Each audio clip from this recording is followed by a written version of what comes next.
বন্ধু, কেন এসেছিস? কি হয়েছে? কোনো সমস্যা? রে বন্ধু, আমি তো তোর কাছে আইছিলাম একটা আবদার নিয়ে, কিন্তু যে অবস্থা দেখতাছি এতে মনে হয় না যে আমার কথাটা বলা ঠিক হবে। আমি ঠিক বুঝলাম না তোর কথা।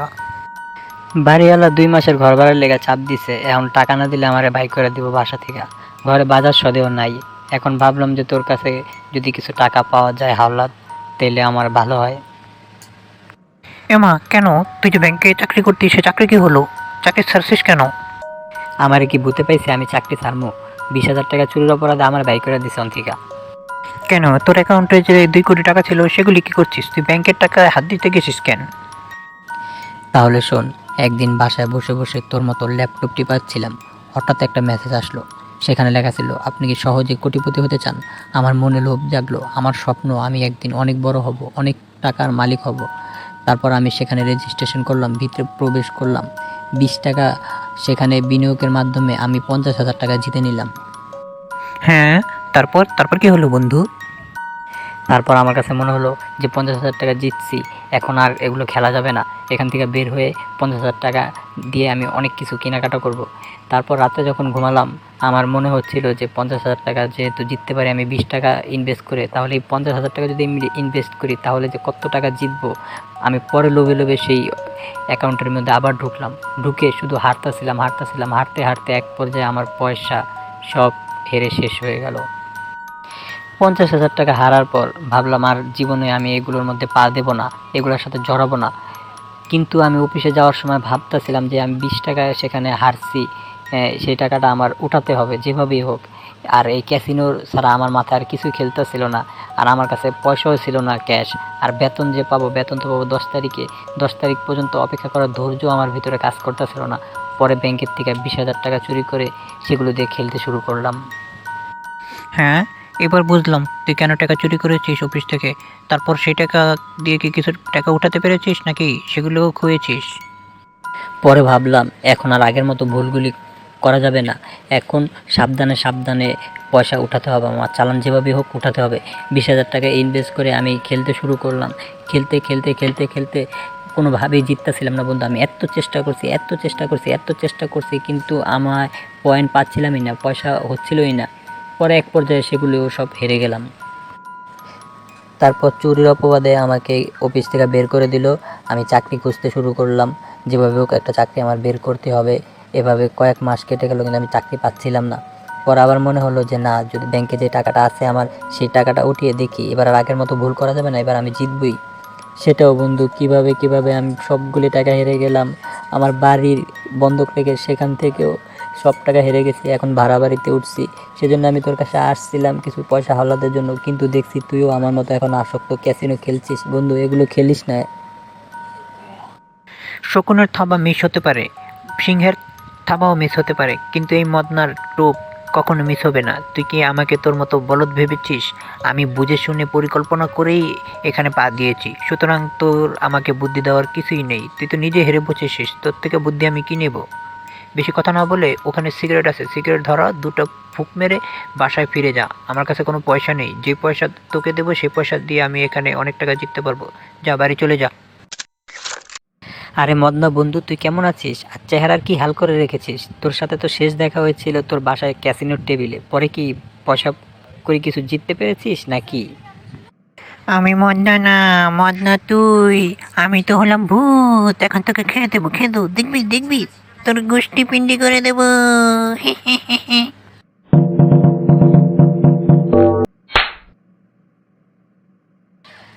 বন্ধু, তুই আমাকে থাপড় মারলি, মনে হচ্ছে তুই পাগল হয়ে গেছিস। ওই ঝাঁকানাকা দেহু জমকানা।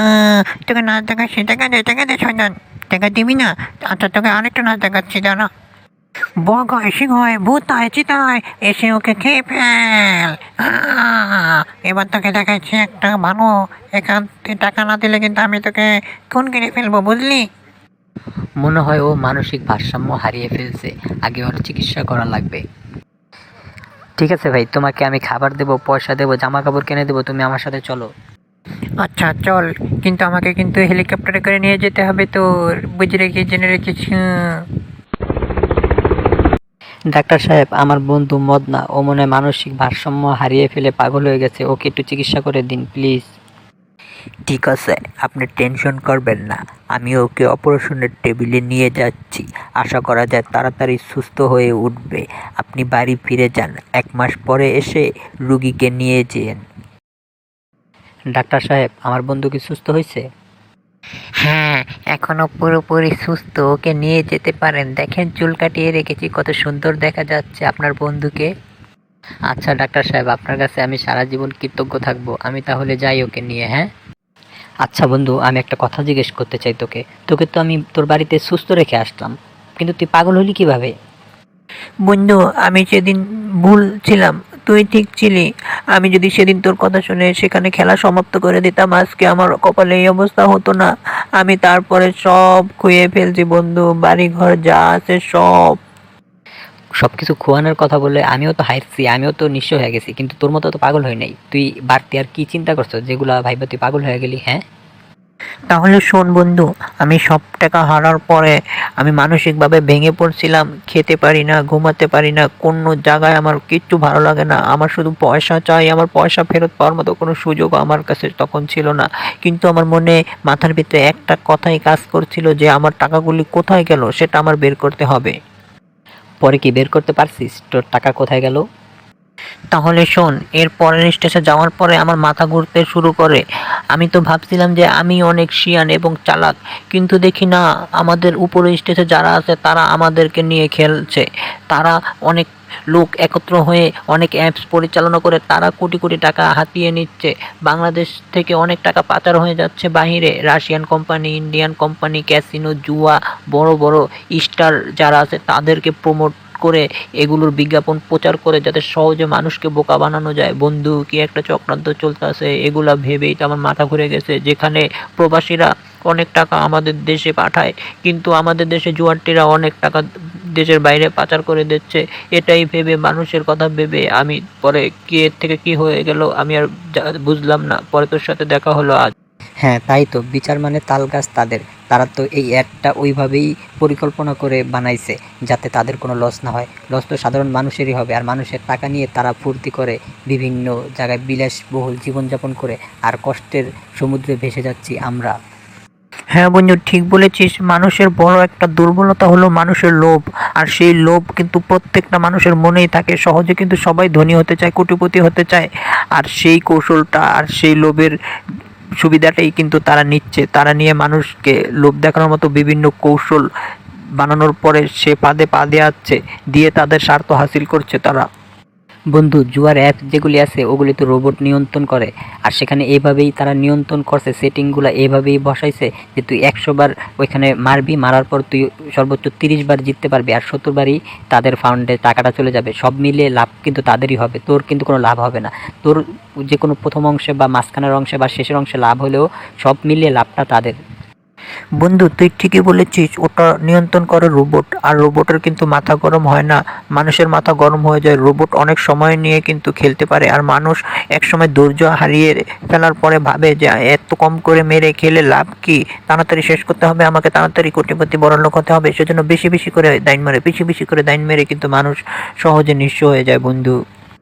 হ্যাঁ, আর এটাকে জনপ্রিয় করার জন্য তারা অ্যাড বানায়, আর সেই অ্যাডে ব্যবহার করে বিখ্যাত বিখ্যাত ব্যক্তিদের, যেমন মেসি, নেইমার, বিরাট কোহলি, সচিন টেন্ডুলকার, সাকিব আল হাসান, এরকম জনপ্রিয় তারকাদের, শাকিব খান, সালমান খান, শাহরুখ খান, আমির খান, এদেরকে দিয়ে প্রমোট করে যাতে এদের ফ্যানরা সহজে ফাঁদে পা দিয়ে তাদের ঘটিপাটি চাটি করে শেষ হয়ে যায়।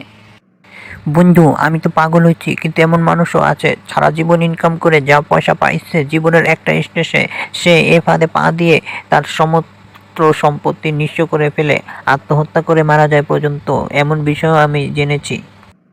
বন্ধু, তাহলে কি এটার সমাপ্ত ঘটবে না? কিছু অসাধু লোভী মানুষ তারা সহজে কোটিপতি হওয়ার জন্যে এই সাবজেক্টে কাজ করেই যাবে। এটাকে আমরা কোনোভাবেই প্রতিরোধ করতে পারবো না, তাদের মুখ ভাঙা জবাব দিতে পারবো না, তাদেরকে থামিয়ে দিতে পারবো না।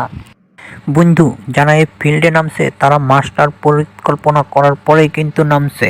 তারা মানুষের বিভিন্ন দুর্বল দিকগুলি খুঁজে বের করছে। বের করার পরে সেটা মাথায় রেখেই কিন্তু তারা তাদের পরিকল্পনা সাজাইছে। দেখ, তুই যখন যাবি ক্যাসিনো স্টেজে, সেখানে কিন্তু খেলার পাশাপাশি তোকে মেয়ে মানুষ দেখিয়ে পুরো মুগ্ধ করে রাখবে। যখন খেলার এক স্টেজে তোর কাছে মনে হবে যে না, আমি অনেক টাকা হেরে যাচ্ছি, আমার বের হয়ে যেতে হবে, তখন কিন্তু তোকে মদ খাইয়ে কিন্তু তারা তোকে সেখানে ডুবিয়ে রাখতে চাইবে। তারপরে তুই যদি এসে যেতে চাস, দেখবি তোর সামনে উলঙ্গ মেয়ে মানুষরা নেচে নেচে গান গাচ্ছে, ওখানে ভালো লেগে যায়। আর এইভাবেই মানুষ নিচ্ছ হয়, বুঝলি? তারা এই পরিকল্পনাই করছে আমাদের সাথে। হ্যাঁ রে বন্ধু, এখন দুনিয়াতে বাচ্চা থাকতেই লজ্জা করে। এরকম এরকম মানুষ দুনিয়ায় বিভিন্ন কোম্পানি আছে, বসুন্ধরা কোম্পানি, আকিস কোম্পানি, গাজী কোম্পানি, তারা তো প্রোডাক্ট দিয়ে মানুষকে সার্ভিস দিয়ে তারপরে তারা লাভবান হচ্ছে। কিন্তু এই চক্রগুলো ওরা কী করছে, এরা বিনা চালানে কোটি কোটি টাকা হাতিয়ে নিচ্ছে। বন্ধু, নারীরা কিন্তু বেলগাছ তলায় জীবনে একবারই যায়, কিন্তু কানা কিন্তু বারবার যায়। আর পাও পেলে মানুষ আলকাতরাও মারতে চায়। আর অভাবে স্বভাব নষ্ট কিন্তু সবারই হয়। কিন্তু এটা থেকে বের হওয়ার উপায় একটা আছে। যদি সরকার দারিদ্রতা দূর করে দেয়, মানুষ যদি খেয়ে লয়ে কোনো রকম জীবনযাপন করতে পারে, তাহলে কিন্তু মানুষ আর এদের পিছনে সহজে কোটিপতি হওয়ার লোভে ঝুঁকবে না। আর যারা লোভী মানুষ আছে তাদের জন্য আইন বানাতে হবে, যারা খেলবে তাদের জন্য শাস্তি, আর যারা এটার ব্যবসা করবে তাদের জন্য শাস্তি। তাহলে যদি সমাজে কল্যাণ আসতে পারে। সেজন্যই তো আল্লাহ পবিত্র কোরআনে বলছে সূরা মাইদার 90 নম্বর আয়াতে, এই যে মদ এবং জুয়া এবং ভাগ্য নির্ধারণ করা ও মূর্তি পূজা, এগুলো থেকে বিরত থাকো যাতে তোমরা সফল কাম হতে পারো। অতএব এগুলোর ভিতরে যদি তুমি ডুবে যাও, তাহলে কিন্তু জীবনের সফলতা অর্জন করতে পারবে না। বন্ধু, এখন আমরা যদি সমাজ ভালো করতে চাইও, কিন্তু আমাদের কথা কেউ শুনবে না। সবাই জীবনে একবার বেল গাছতলা যেতে চাইবে, যখনই বেল মাথায় পড়বে মাথা ফাটবে, তারপরের থেকে আর যাবে না। হ্যাঁ, তোর কথা ঠিক আছে, কিন্তু যদি সে কানা হয় তাহলে তো বেলের বাগানে ঢুকে পড়বে, পরে এক পর্যায়ে বেল পড়তে পড়তে ওর মাথা ফেটে ও মারা যাবে। ঠিক আছে বন্ধু, তাহলে আজকের মতো এখানে সমাপ্ত করি।